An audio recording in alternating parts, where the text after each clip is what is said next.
Hi everyone, today in this video I will show you how you can get rid of this issue in Google Chrome in the most easiest way. Simply go to the link in the video description and you can read out this article from Google. To resolve this, we need to delete these registry keys. Now open Google and search Chrome Policy Remover and head over to the specific web page. Once you are there, simply scroll down a bit and you will get the download option. Click on it.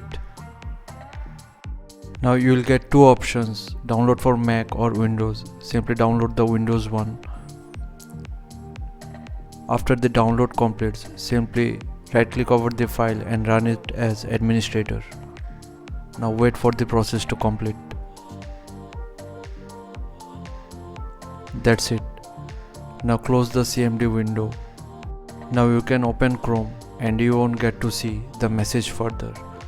So thanks for watching. Please feel free to subscribe and support the channel if you found the content helpful. Thank you.